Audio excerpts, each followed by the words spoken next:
सब guys सब हर हर महादेव,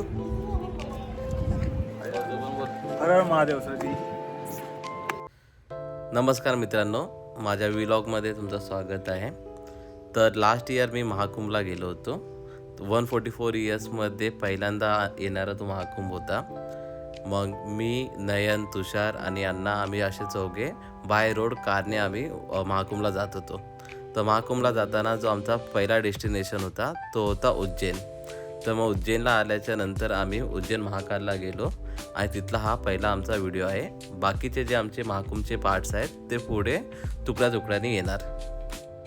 ही आमच्या चौघांची पहिली road trip होती.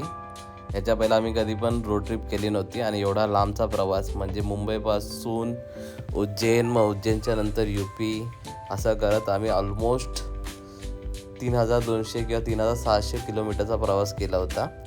तर खूप मजा आली या प्रवासामध्ये आणि आम्ही सगळे खोटं बोलून आलो होतो कामामध्ये. तर त्यामुळे पण आम्ही त्या टायमाला ही व्हिडिओ टाकली नव्हती. आता सगळ्यांनी पुराणी जी कंपनी होती त्यामध्ये जॉब सोडला आहे, तर आता आम्हाला काहीच फरक नाही पडत की पुराणे कलिग्स जे आहेत त्यांनी ही व्हिडिओ बघितली तरी, कारण की आता ते लोक आमचा काहीच बाल भी बाका नाही कर सकते. तर उज्जैनला येण्याच्या अगोदर मी ऑलरेडी नाशिकचा जो ज्योतिर्लिंग आहे तो कवर केला आहे. पुण्यामधील जो भीमाशंकर ज्योतिर्लिंग आहे तो पण मी कवर केला आहे. मग त्यानंतर हा माझा तिसरा ज्योतिर्लिंग होता जिथं मी विजिट केला. आणि डेफिनेटली उज्जैनचा जो ज्योतिर्लिंग आहे तो मला सगळ्यात जास्त आवडला, कारण की इथे गव्हर्नमेंटने टुरिस्टला अट्रॅक्ट करण्यासाठी खूप चांगल्या गोष्टी केलेल्या आहेत. आणि इथे एंट्रीमध्येच तुम्हाला कळेल की किती भारी आहे हे.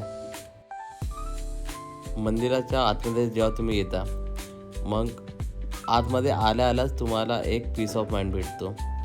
इथले जे वातावरण आहे, जे आजूबाजूचं दृश्य आहे, बाजूला जी नदी आहे, नदीच्या बाजूला जे सगळे पुतळे त्या लोकांनी उभारले आहेत आणि ओव्हरऑल जे झाडं वगैरे लावले, बगीचा जो बनवला आहे, हे सगळं बघून परत तिथे आलेली लोक यांची श्रद्धा बघून तुम्हाला एक पीस ऑफ माइंड भेटतो.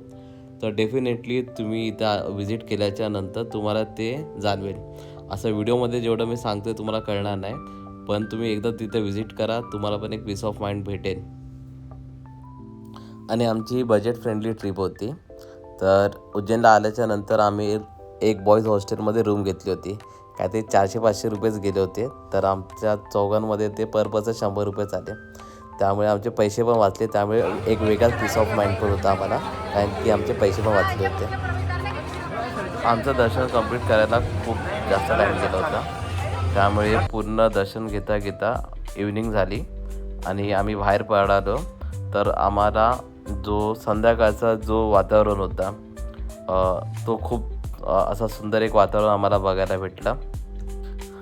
आणि MP मध्ये आल्याच्या नंतर 2-3 गोष्टी अशा होत्या ज्या मला जरा वेगळ्या वाटल्या. एक, तिथं बसमध्ये जेव्हा आम्ही लोक ट्रॅव्हल करत होतो तर खूप जण हे ब्लेझर घालून फिरत होते.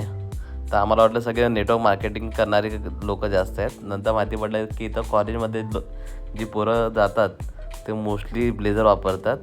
आणि त्यानंतर दुसरा की महाराष्ट्रामध्ये तर आपण 1 रुपये 2 रुपयाचा कॉईन वापरतो, पण जेव्हा आम्ही MP मध्ये गेलो तेव्हा ते लोक कॉईन वापरत नव्हते. तर हे पण मला पहिल्यांदा असं माहिती पडलं की प्रत्येक स्टेटमध्ये अलग अलग करन्सीचे काय बोलतात आपलेच रूल आहेत. सकाळी येतानाच मी हे सगळं बघितलं होतं, ही नदी, हा बगीचा वगैरे. पण जेव्हा संध्याकाळी जाताना जसा सूर्य मावळायला लागला, मग त्यानंतर जो व्ह्यू आला, हा जो कडक व्ह्यू तुम्हाला दिसतोय, मग ह्याच्यानंतर जे पुतळे होते तिथले ते पण जेव्हा आम्ही लोक बघत होतो ते बघायला पण एवढं सुंदर वाटत होतं की म्हणजे दिवसाचा जेवढा मंदिर सुंदर नाही दिसत, त्यापेक्षा मी तुम्हाला सांगू शकतो की रात्रीच्या वेळेस हा मंदिर अजून खूप जास्त सुंदर दिसतो. तर तुम्ही जेव्हा प्लॅन कराल उज्जैनमध्ये यायचा, तेव्हा असा प्लॅन करा की तुम्ही इव्हनिंगच्या टायमाला याल, की इव्हनिंगमध्ये तुम्ही दर्शन कंप्लीट केलं, मग त्यानंतर तुम्ही संध्याकाळच्या टायमाला किंवा रात्रीच्या टायमाला इथे थांबू शकता. आणि मंदिर स्टेशनपासून खूप नजदीक आहे. आजूबाजूला हॉटेल्स आणि राहण्याची आणि खाण्याची उत्तम सोय आहे.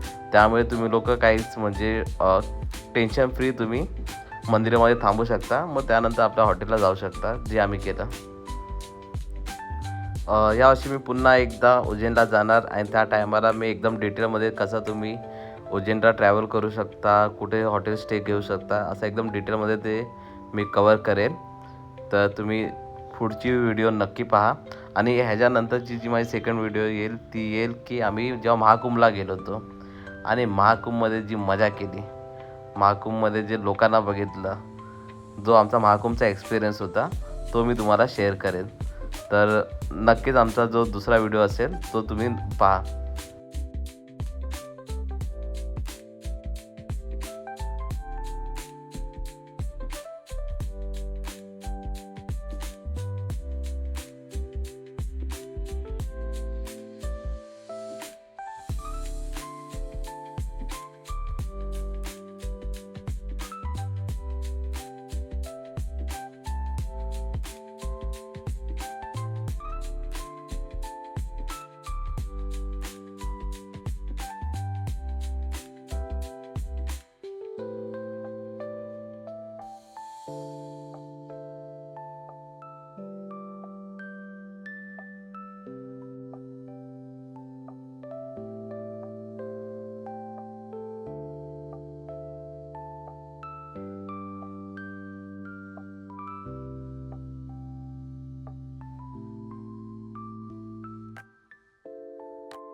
आणि हो, चॅनलला लाईक करा, सबस्क्राईब करा आणि नक्कीच कमेंट करून तुमचे जे विचार आहेत ते आम्हाला सांगा. विचार चांगले असतील तरच सांगा, जर चांगले नसतील तर तुमच्याकडेच ठेवा.